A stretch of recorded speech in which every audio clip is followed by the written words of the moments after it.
구독과 좋아요, 오늘의 이야기 시작합니다. 안녕하세요, 여러분. 저는 김영철입니다. 올해 70이 되었죠. 35년간 중학교에서 수학을 가르쳤고 마지막 5년은 교감으로 일했습니다. 교육자로 산 시간이 제 인생의 전부였어요. 아침마다 아내와 함께 아파트 근처를 산책하는 게 우리 부부의 낙이었습니다. 여보, 내년이면 정년인데 그때부터는 매일 이렇게 산책하자고. 제가 아내 손을 잡으며 말했죠. 아내는 웃으며 고개를 저었어요. 당신 그때까지 학교 일손 떼질 못할걸요? 제자들 전화에 매번 달려가면서. 맞는 말이었습니다. 저는 은퇴를 앞두고도 제자들 진로 상담, 학부모 면담에 여전히 바빴거든요. 허허, 교육자의 숙명이지 뭐. 그때 핸드폰이 울렸어요. 또 제자의 전화였죠. 보소, 또 왔네? 다녀올게. 아내가 한숨을 쉬는 게 보였습니다. 매일 남의 자식 걱정. 그 말이 마지막이 될 줄 누가 알았겠어요. 그로부터 한 달 후 아내가 건강검진에서 췌장암 말기 판정을 받았습니다. 믿을 수가 없었죠. 평소 건강하던 아내였는데 의사는 냉정하게 말했어요. 3개월에서 6개월 정도 보시면 됩니다. 세상이 무너지는 기분이었습니다. 저는 학교 일에만 매달려 아내가 아프다는 걸 전혀 몰랐어요. 체중이 줄고 있다는 것도, 자주 배가 아프다고 한 것도 대수롭지 않게 여겼죠. 3개월간의 투병 끝에 아내는 세상을 떠났습니다. 장례식장에서 저는 멍하니 앉아 있었어요. 35년을 함께 산 아내. 강남 재건축 아파트도 함께 마련했고 어려운 시절도 함께 이겨냈는데 이제 혼자 남았습니다. 빈집으로 돌아오니 모든 게 아내 생각뿐이었죠. 거실 소파, 주방 식탁, 침대까지. 아내 없는 집은 너무 컸어요. 장례를 치르고 2주가 지났을 때였습니다. 딸 수진이에게서 전화가 왔어요. 아빠, 혼자 계시면 위험하잖아요.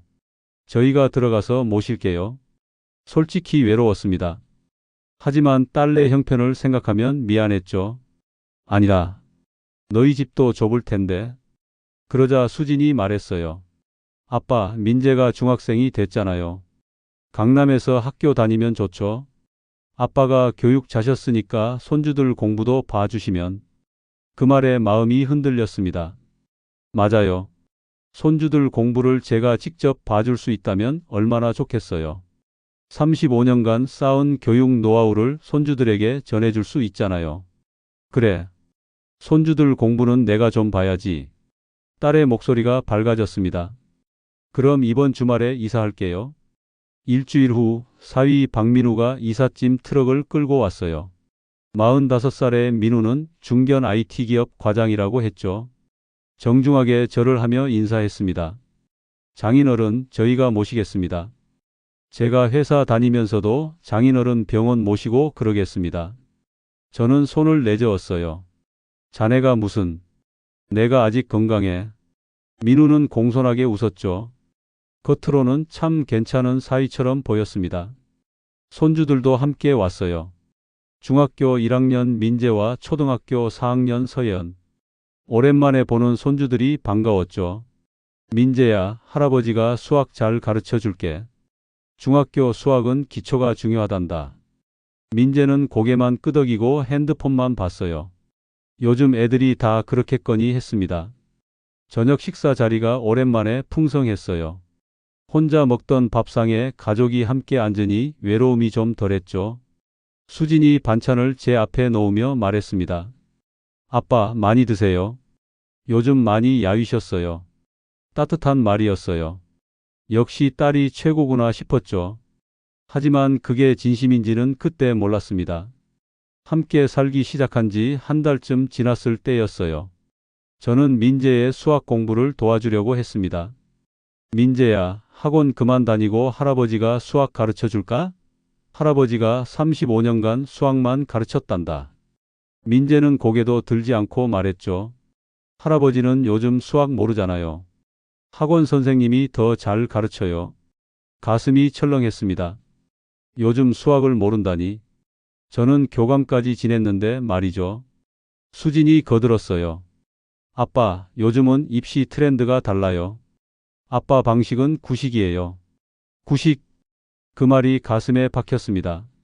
35년 교육 경력이 단 한마디로 부정당하는 기분이었죠. 어느 날 저녁이었어요. 저는 거실에서 바둑 프로그램을 보고 있었습니다. 평소 즐겨보던 프로그램이었죠. 그런데 민우가 나오더니 말했어요. 장인어른, TV 좀 꺼주시면 안 될까요? 저 회사 보고서 써야 해서요. 저는 당황했습니다.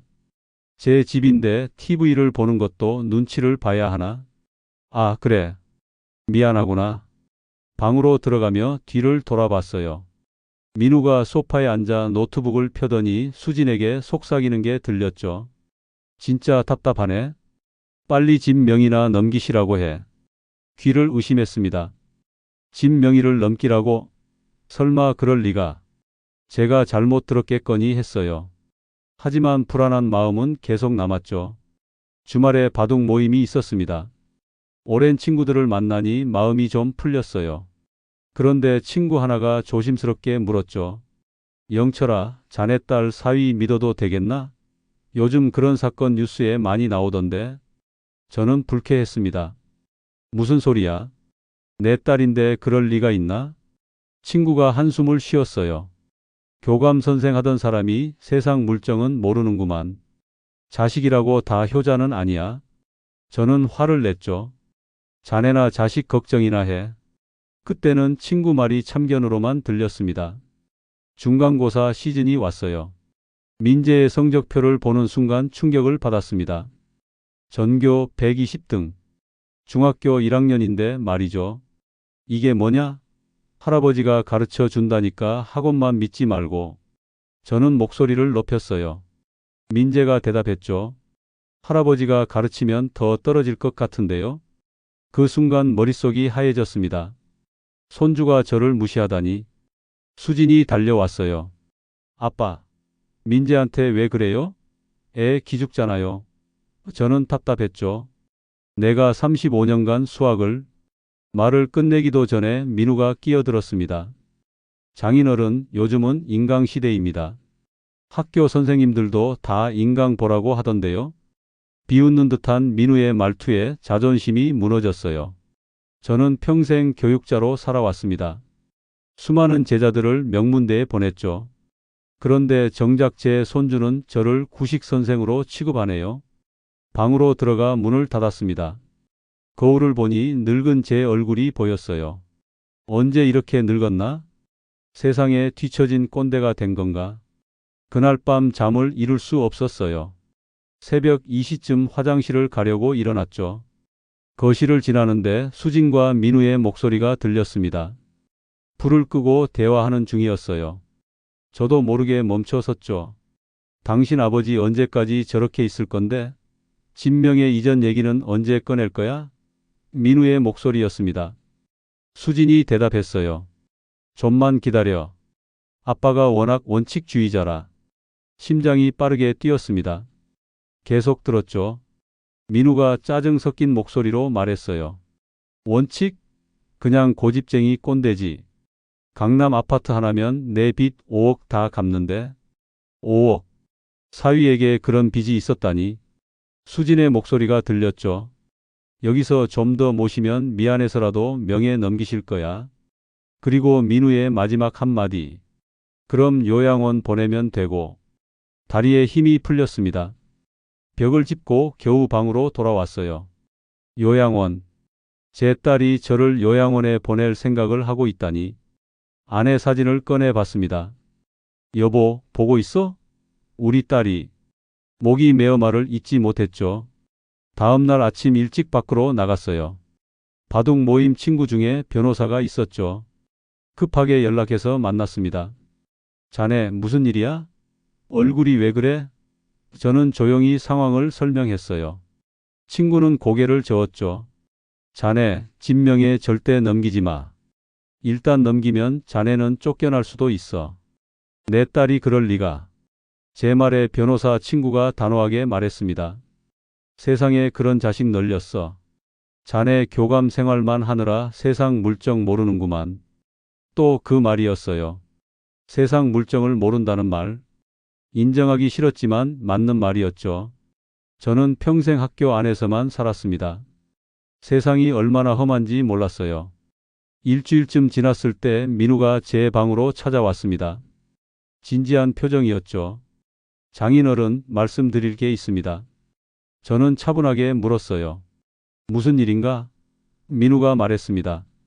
이번에 회사에서 명예퇴직 권고를 받았습니다. 속으로 생각했죠. 구조조정이 아니라 명예퇴직이라고 포장하는구나. 그래서 어쩔 건가? 제 질문에 민우가 조심스럽게 말을 이었어요. 퇴직금으로 사업을 시작하려는데 자금이 좀 필요합니다. 이 집을 제 명의로 넘기시면 담보대출을 받을 수 있어서. 드디어 본색을 드러냈구나.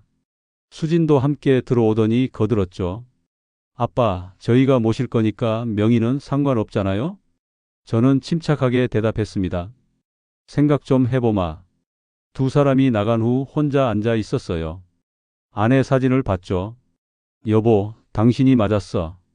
나는 남의 자식만 걱정하고 정작 우리 딸은 제대로 못 키웠나 봐. 아니면 사위가 딸을 망쳤거나 어느 쪽이든 제 책임이었습니다. 그날 밤 결심했어요. 이제 제 인생은 제가 책임지기로. 35년간 남의 자식 가르치느라 정작 제 인생은 돌보지 못했죠. 이제라도 늦지 않았습니다.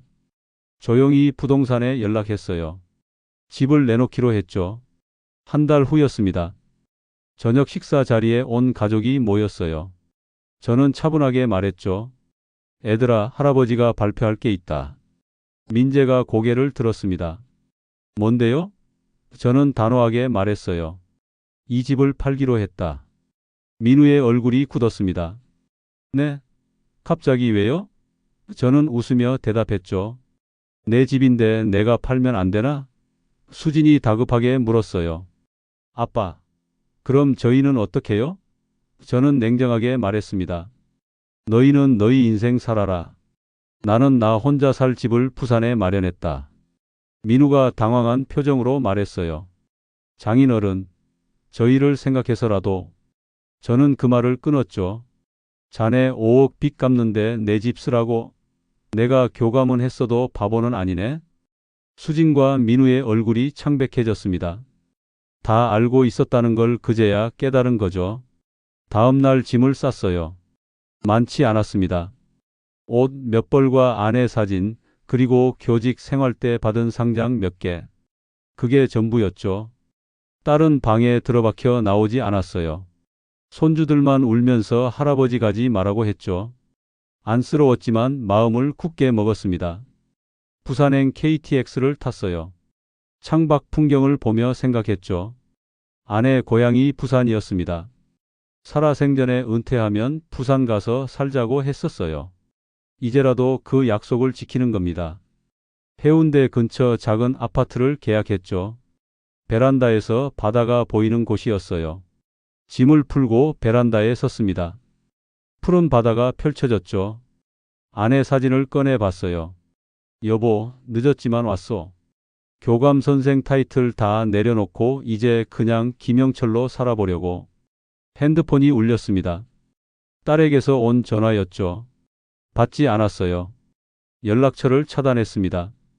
바다를 바라보며 미소 지었습니다. 35년간 남의 자식을 가르쳤죠. 인생의 마지막 수업은 제 자신에게 하는 겁니다. 자신을 먼저 사랑하는 것. 그게 제가 배운 마지막 교훈이었어요. 파도 소리가 들렸습니다. 새로운 시작이었죠.